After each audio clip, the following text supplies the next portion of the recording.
Merci de votre fidélité à notre magazine pédagogique École ouverte. Comme vous le savez, le cours d'arithmétique à l'école primaire est un cours très capital pour le développement des facultés mentales de l'enfant afin de garantir sa formation harmonieuse dans la vie. Cet après-midi, nous allons suivre un exposé très riche et très édifiant que nous avons réalisé avec M. Kalinda, promoteur du complexe scolaire Les Petits Génies. Trêve de bavardage, suivons cet exposé.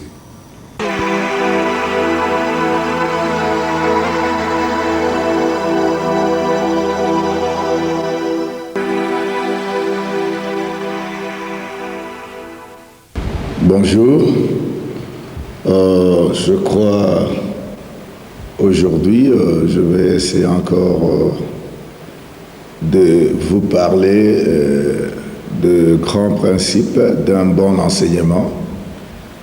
Je vous ai toujours dit que la plupart des difficultés que certains d'entre vous éprouvent dans la transmission des matières est liée le plus souvent au fait que beaucoup n'ont pas une idée exacte de ce qu'ils sont en train d'enseigner et ils ne savent pas quel est l'objectif à atteindre après sa leçon. C'est ainsi qu'il y a beaucoup de matières qui sont ratées puisque vous n'êtes pas habitué d'abord à faire la part des choses entre telle ou telle notion pour pouvoir évoluer correctement et atteindre votre but. À titre illustratif, il y a beaucoup d'entre vous qui ont encore trop de confusion. Ils ne savent pas faire la différence entre l'arithmétique et la mathématique. Il y en a qui ne savent pas faire la distinction entre le nombre et les chiffres. Il y en a qui ne savent pas faire la distinction entre les calculs écrits et les calculs mentaux. Toutes ces notions sont souvent vagues dans vos têtes et lorsque vous les transmettez par tâtonnement, d'une façon mécanique, comme je l'ai toujours dit, et vous ne voyez pas d'où viennent les difficultés de l'enfant pour la simple raison que vous-même, en transmettant ces matières, vous ne voyez pas où vous allez. Et je vous ai toujours dit qu'avant de donner n'importe quelle leçon, vous devez chercher à connaître le but, l'objectif que vous visez à la fin de la leçon. Je vais vous lire le grand principe d'un bon enseignement. Première étape, toute leçon que vous donnez poursuit un but, un objectif à atteindre. Ainsi, le maître doit d'abord avoir une vue claire de l'objectif à atteindre, c'est-à-dire qu'il doit trouver une réponse précise et complète à la question « Pourquoi je dois donner à mes élèves cette leçon ?» C'est la question permanente que vous devez chaque fois vous poser avant d'enseigner. Pourquoi je dois donner à mes élèves cette leçon? De cette question, vous allez trouver le but utilitaire de la leçon que vous êtes en train de donner et vous allez trouver les buts éducatifs. Chaque leçon poursuit deux buts, le but utilitaire et le but éducatif. Qu'est-ce que j'entends par but utilitaire? Trouver les buts utilitaires d'une leçon, c'est se demander si ce qu'on va apprendre à l'enfant est nécessaire, est indispensable, est avantageux et profitable pour l'enfant, pour la société. C'est ça, trouver les buts utilitaires, c'est chercher à savoir si ce qu'on va enseigner est nécessaire, est indispensable, est avantageux, est profitable pour l'enfant, pour la société. Tandis que trouver les buts éducatifs, c'est se demander si ce qu'on va apprendre va changer l'enfant, si ça va développer ses facultés mentales, c'est-à-dire son intelligence, sa mémoire, son jugement, son raisonnement. Si l'enfant va apprendre à observer, à réfléchir, à établir des relations, à connaître et à pratiquer des usages de la société, notamment la politesse, le savoir-vivre, l'ordre, etc. Deuxième étape, avant de donner n'importe quelle leçon, un bon maître doit d'abord se poser la question de savoir par où commencer. Ceci revient, 1. à analyser clairement la matière qu'on veut transmettre. 2. à ressortir toutes les notions cachées de cette matière. 3. à les classer suivant un ordre chronologique. 4. à établir les rapports entre les différentes notions trouvées. Et 5.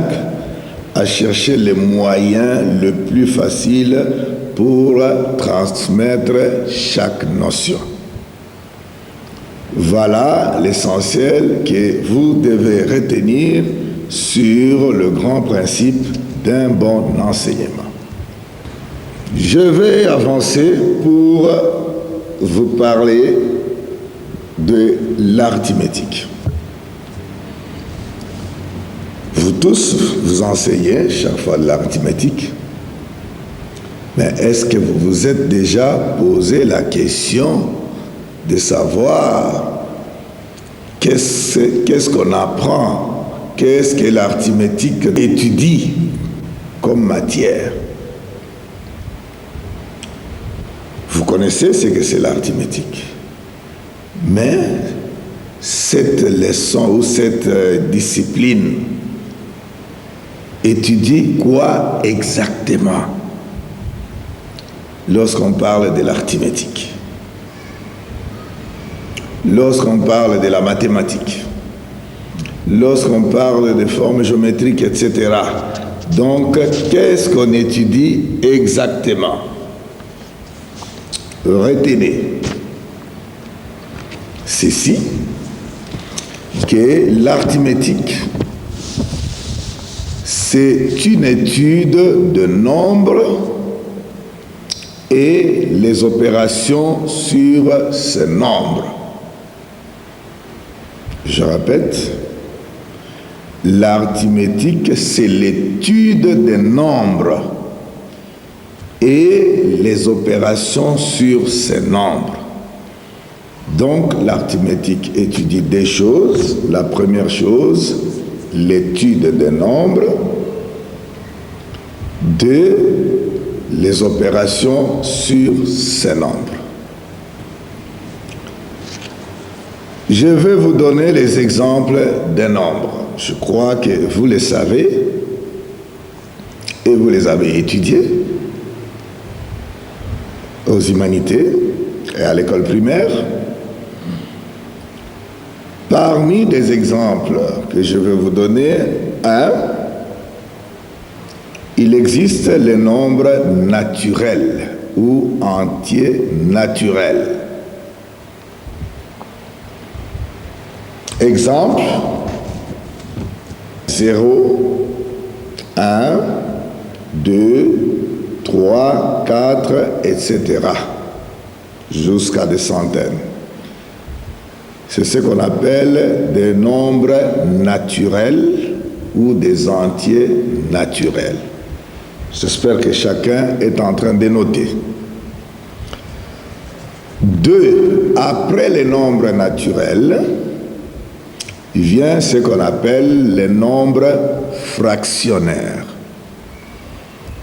Les nombres fractionnaires, nous avons par exemple 3 unités 1 demi, une unité 3 quarts, 6 unités 10 quinzièmes, etc. Donc ça, c'est ce qu'on appelle les nombres fractionnaires. Je crois que vous êtes en train de noter. Je demande même à l'encadreur d'être aussi au tableau pour chaque fois noter ce que je suis en train de dicter comme nombre. 3, en troisième position, nous avons les nombres décimaux. Exemple, 0,5, 13,7, 3,2, etc. Après les nombres décimaux, en quatrième position, nous avons le nombre négatif. Exemple, moins 1, moins 2, moins 7, etc. Après les nombres négatifs, nous avons les nombres relatifs. Les nombres relatifs, ce sont des entiers positifs et des entiers négatifs. Exemple, moins 1, 0, 1, moins 2, 4, 8, moins 9, c'est ce qu'on appelle des nombres relatifs. Et en sixième position, nous avons ce qu'on appelle les nombres rationnels. Exemple, 2 tiers, 1, 5, 17e, moins 17e, moins 1, etc. Ce sont des nombres rationnels. En septième position, nous avons des nombres irrationnels. Exemple des nombres irrationnels, nous avons racine carrée de 2, racine carrée de 9, racine carrée de 12, etc. Après les nombres irrationnels, nous avons des nombres imaginaires. Les nombres imaginaires, exemple, 3i moins 2,71, etc. Et en neuvième position, nous avons des nombres complexes. Pour les nombres complexes, nous avons par exemple 5,8 plus 2,1i. Donc, je répète un exemple de nombre complexe. 5,8 plus 2,1i. Voilà les exemples des nombres. Et je vous ai dit que l'arithmétique étudie les nombres. On commence par les nombres naturels, on passe par les nombres fractionnaires, on passe par les nombres décimaux, on passe par les nombres négatifs, on passe par les nombres relatifs, on passe par les nombres rationnels, on passe par les nombres irrationnels, on passe par les nombres imaginaires jusqu'aux nombres complexes. Et cette étude commence à partir de l'école primaire jusqu'à l'école secondaire et jusqu'à l'université. À l'école primaire, généralement, ce sont les nombres entiers naturels qu'on étudie. On étudie les nombres fractionnaires et on étudie les nombres décimaux. Lorsque l'enfant arrive au niveau de secondaire, on introduit les nombres négatifs, les nombres relatifs, les nombres rationnels, les nombres irrationnels, les nombres imaginaires, et les nombres complexes, surtout pour la section scientifique, et ça continue comme ça jusqu'à l'université. Quel est le but de l'arithmétique? C'est d'étudier ces différents nombres. Qu'est-ce que c'est 1? Qu'est-ce que c'est 2? Ça signifie quoi? 3, ça signifie quoi? 4, etc. 1 quart, 2 cinquièmes, etc. moins 2, moins 3, etc. Je vous ai dit que l'arithmétique étudie les nombres, mais pas seulement l'étude des nombres, il étudie aussi les opérations sur ces nombres. Je vais vous donner l'exemple des opérations. Quelles sont les opérations que vous connaissez d'ailleurs?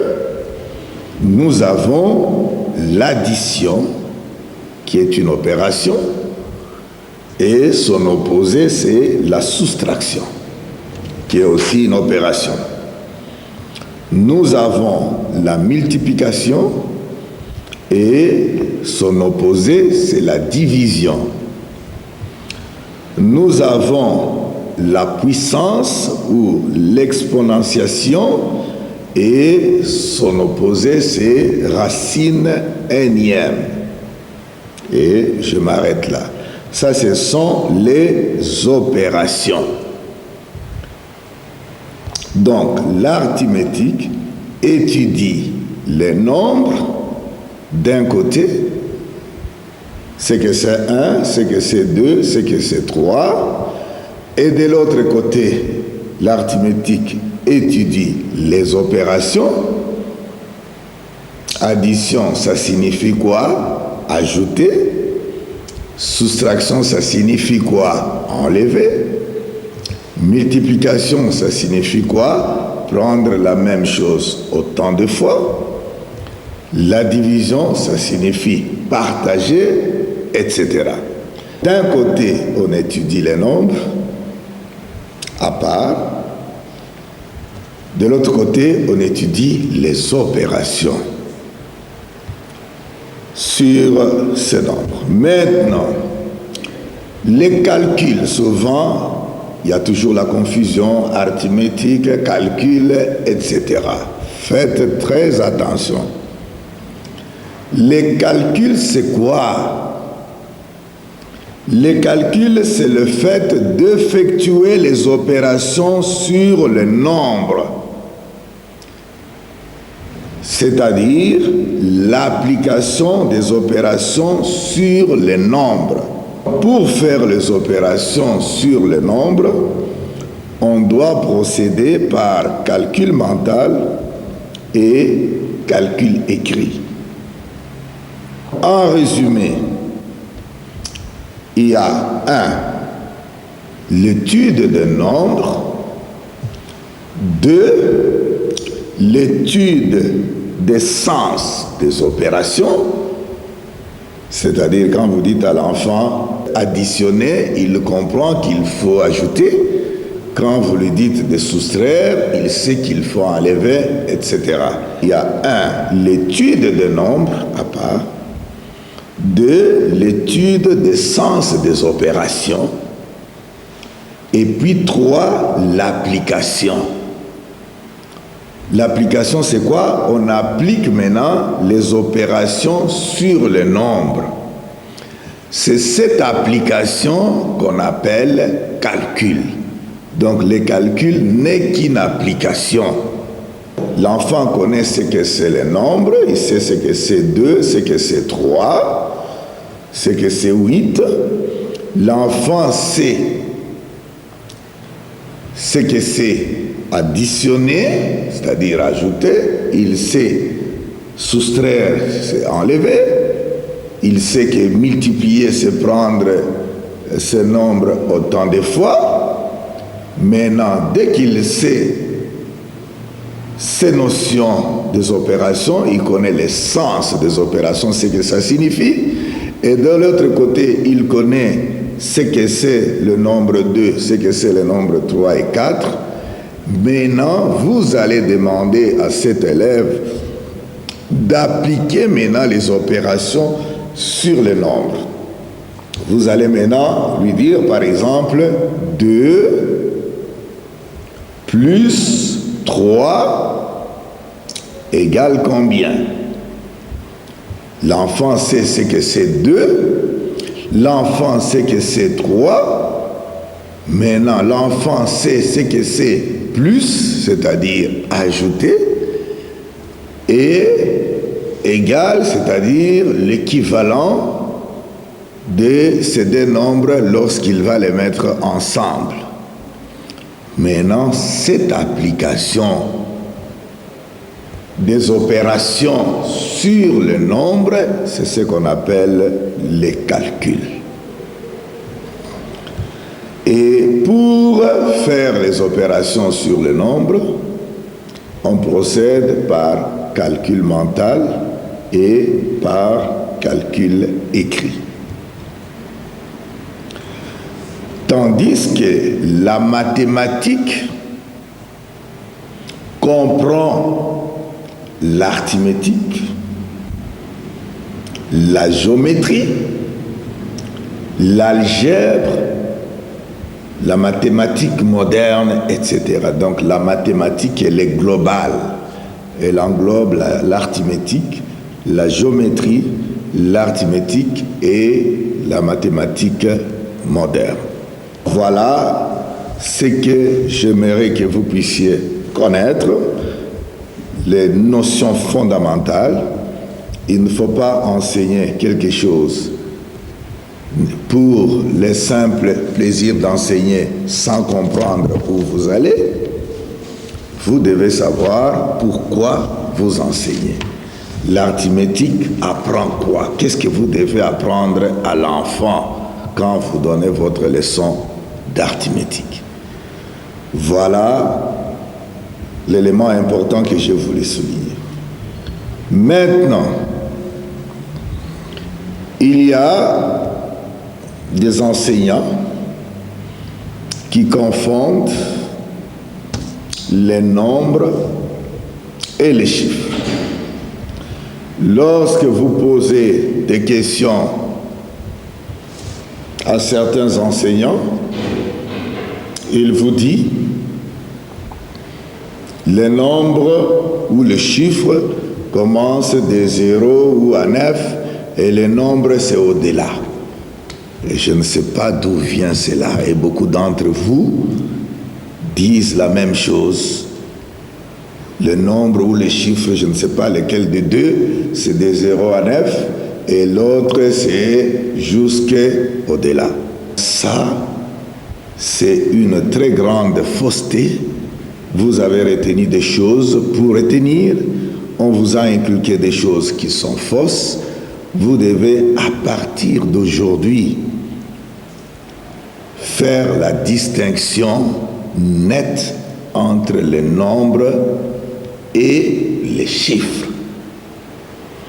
Un nombre, lorsqu'on dit 2, lorsqu'on dit 5, lorsqu'on dit 8, tout de suite vous voyez une quantité bien déterminée de quelque chose. Lorsqu'on dit par exemple 2 crayons, lorsqu'on dit 4 crayons, lorsqu'on dit 5 crayons, les nombres 2, les nombres 4, les nombres 5, les nombres 10 représentent une quantité. Lorsqu'on dit que ces messieurs touchent $1000 par mois, lorsqu'on vous dit l'autre touche $50 par mois, tout de suite, vous voyez la quantité, vous représentez la notion de la quantité de ces nombres. Le nombre, c'est la quantité Donc c'est une représentation d'une quantité. Tandis que le chiffre, c'est une représentation écrite de cette quantité. Le nombre, c'est abstrait. Lorsqu'on dit 4 crayons, tout de suite dans votre tête, vous voyez les 4 crayons. Maintenant, lorsque vous écrivez au tableau le chiffre 4, le chiffre, c'est une représentation du nombre. Chaque nombre est représenté par un chiffre. C'est comme vous êtes là, on vous appelle Kazadi. Le nom Kazadi dans la salle représente un d'entre vous qui a telle forme, qui a telle taille, qui a telle chevelure. On sait que dans la salle, celui-là, c'est Kazadi. On l'identifie par le nom Kazadi. Maintenant, lorsque on prend la craie ou les stylos, on écrit au tableau sans parler Kazadi, cette écriture du nom Kazadi, c'est une représentation symbolique de la personne.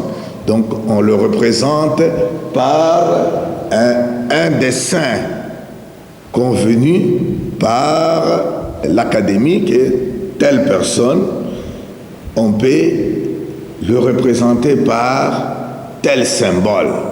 Faites attention, lorsque certains d'entre vous viennent pour passer les tests, lorsqu'on leur demande de préparer la notion du nombre 4 en première année primaire, vous allez voir, au même moment, l'enseignant donne la notion du nombre et au même moment, il donne la notion du chiffre, pendant que ce sont deux matières différentes. Le nombre représente une quantité. Et tout nombre est représenté par un chiffre. Nous espérons que vous avez bien apprécié cet exposé réalisé avec les promoteurs du complexe scolaire Les Petits Génies, qui ne ménagent aucun effort pour enrichir notre système éducatif. Merci de l'attention et à la prochaine.